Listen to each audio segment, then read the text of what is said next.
Goeiemôre vriende, dit is vandag Dinsdag die 14de Oktober 2025. Kom ons raak net so vir 'n wyle bewus van die Here se teenwoordigheid in jou my lewe.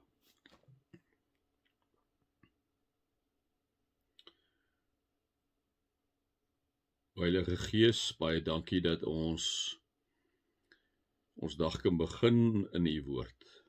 Dat ons dag kan begin deur vir U te bid, deur vir U dankie te sê, Here, vir alles wat U vir ons gegee het in oorvloed. Dankie, Here, vir U liefde en dankie, Here, vir U groot, onuitspreeklike genade vir elkeen van ons.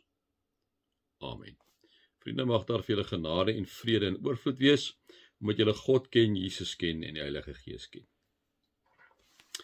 Ja, soos dan in Efesiërs 4, hierso by die eerste paar verse, waar Paulus besig is om met die mense in Efese te praat, is ook 'n omsendbrief na die ander gemeente in Klein-Asië, moderne Turkye, waartoe hy hierdie brief skryf. Ons het vir mekaar gesê, hierdie brief is 'n brief van bemoediging en praktiese raad.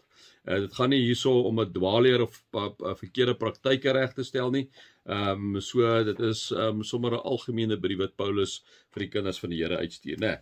So nou kom ons by hoofstuk 4 en dan sê Paulus die volgende vir ons almal. Vir die gemeente in Efese, vir al die gemeentetjies in Turkye daai tyd, maar ook vir jou en vir my vandag, vriende, kan ons eintlik God se stem deur Paulus hoor wanneer hy sê, ek druk julle dit op die hart, ek wat 'n gevangene is, omdat ek die Here dien.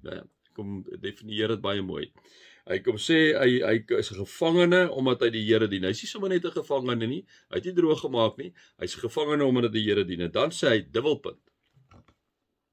So ons kan nogal luister, Paulus wat in die tronk sit, Paulus wat nie daar sit, omdat hy iets verkeerd gedoen het, maar omdat hy die Here dien, kan ons baie mooi luister na wat hy vir ons sê. Nou kom sê hy vir ons, en vir die mense in Efese, en vir al die gemeentetjies daai tyd, laat julle lewenswandel in ooreenstemming wees met die roeping wat julle van God ontvang het. Laat julle lewenswandel in ooreenstemming wees met die roeping wat julle van God ontvang het. Vriende, as ons kyk na roeping en ons kyk na die eerste disippels, dan kyk ons, hoe roep Jesus die eerste disippels? Hy sê, kom en volg my. Kom en volg my. Nou sê Paulus, laat julle lewenswandel in ooreenstemming wees met die roeping wat julle van God ontvang het. Wat het Jesus Christus vir hulle gesê? Wat het die Heilige Gees vir hierdie Christene gesê hier van Efese?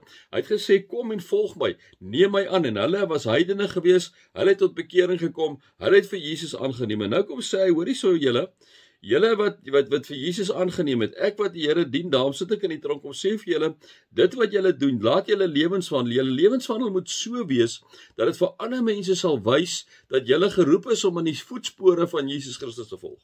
Julle moet vir ander mense wys, dat julle lewenswandel so is, dat hulle inderdaad die Heilige Gees in julle lewens kan sien, en hoe hy tot uiting kom. Dit is waartoe julle geroep. So Paulus maak 'n appel op hierdie mense. Paulus maak 'n appel op ons vandag en sê, hoorie, laat julle lewenswandel in ooreenstemming wees met die roeping wat julle van God ontvang het. Die roeping van God is om Jesus te volg, om julle kruis op te neem, agter hom aan te gaan en hom te volg. Beteken, liewe vriende, om sy voetspore te volg en te doen wat Jesus gedoen het. Dis wat Paulus vir jou en vir my kom sê. En dan gaan hy uit en dan verduidelik hy 'n bietjie meer. Dan sê hy, wees altyd beskeie. Wat is hierdie roeping? Hoe moet julle lewe? Hoe moet julle in Jesus se voetspore volg? Wees altyd beskeie. Wat beteken dit? Dit beteken nie om arrogant te wees nie. Dit beteken juis om nederig te wees, né? Dit is wat beskeie beteken. Beskeie beteken, jy gaan staan nie op die hoeke van die straat en skree wat jy alles in die lewe bereik het nie. Gaan sit nie daar wat jy vir die arme mense of vir iemand gedoen het wat swaar kry, gaan vertel jy vir almal wat jy gedoen het nie. Nee, beskeie is om nederig te wees. Beskeie is om nie op die heeltyd probeer voor op die wa wees nie. Dis wat beskeie is. Wees altyd beskeie, wees altyd vriendelik. Vriende, dit is opdrag, dit is ook die vrug van die Gees wat Paulus vir ons gegee het in Galasiërs 5:22. Wees vriendelik. Vriende, dit is so belangrik. Ek en jy kan so maklik 'n ou norsosoggie opsit. Ou norsosoggie. So asof die lewe die heeltyd jou afdruk. Vriende, dit is 'n keuse wat ek en jy maak. Daarom sê Paulus, laat julle lewenswandel in ooreenstemming wees met die roeping wat julle van God ontvang het. Die roeping is dat julle in Jesus se voetspore moet volg. Dit beteken jy moet beskeie wees soos Jesus beskeie was, vriendelik soos hy vriendelik was. Vriendelikheid, liewe vriende, ontsluit ander mense. Vriendelikheid maak dat ander mense ook belangrik voel. Vriendelikheid maak dat mense sê, ek ag jou.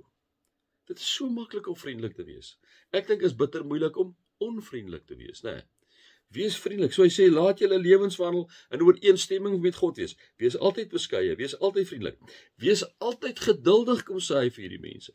Vriende, om nie jou hier meer te verloor nie, om nie sommer net kwaad te raak nie, want daardeur manipuleer ons ook geweldig baie, né? Iemand wat kwaad raak as hy meer verloor, dis iemand wat ook manipuleer. Dis iemand wat die ander vrug van die Heilige Gees se selfbeheersing, wat nie selfbeheersing toepas nie, want almal raak bang vir daai persoon, en daai persoon het later 'n mag vir mense, en hulle is later bang om hulle sê te sê, want hulle is bang hierdie ou gooi sy toys uit die kot uit. Daarom sê Paulus, wees geduldig. Wees geduldig. Wees beskeie, wees vriendelik, wees geduldig. Nou kyk hoe jy optree. Ek en jy het volle beheer. As ons kwaad raak, daar het ons die beheer, dit gebeur met ons. Maar wat ek en jy daarna doen, ons reageer daarop, het ons volle beheer oor. Nou, daar's geen verskoning hoegenaamd vir iemand wat sy meer verloor het. Hoegenaamd. Jy het volle beheer daaroor. As jy voel jy raak nou bevoeterd, dan kan jy by die deur uitstap, jy kan sê, hoor jy verskoon my net so rukkie, jy kan gaan en jy kan so 'n paar keer daar in die werk se gange loop, of om by die huis gaan stap 'n bietjie in die pad af, kom tot jou besinning, en besluit daar, jy gaan nie kwaad raak, jy gaan luister, né? Dit is wat hy moet doen. So Paulus sê, julle lewenswandel moet in ooreenstemming wees met die feit dat julle Jesus aangeneem het. Wees beskeie, wees vriendelik, wees geduldig, en dan die laaste enetjie waarop ek wil staan, verdra mekaar in liefde, né? Verdra mekaar in liefde, gee mekaar daai ruimte. Iemand het miskien 'n totaal ander siening as jy, ander perspektief. Dis wonderlik, vriende. Dis wonderlik, luister 'n bietjie, moenie jou eie siening en opinie op die voorgrond wil sê nie. Luister na die een, luister daai een uit, luister 'n bietjie wat hy sê, of wat sy sê. Dis eintlik wonderlik om baie keer ander mense se perspektief te kry. En vriende, moenie probeer praat wanneer die ander een nog praat nie. Ek vang myself op baie keer daarby. Luister daai persoon uit, vra, moenie wag terwyl hy praat wat jy nou al wil sê. Dan luister jy glad nie wat die een sê nie, né? Die een sê, die verdra mekaar in liefde. Mag ons wandel in elke dag in ooreenstemming wees met die roeping wat ons van God gekry het, dat ons sal beskeie wees, dat ons sal vriendelik wees, dat ons geduldig sal wees, en dat ons mekaar inderdaad in liefde sal verdra. Nee, my 5 sent vandag.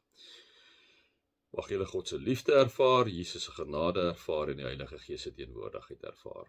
Amen.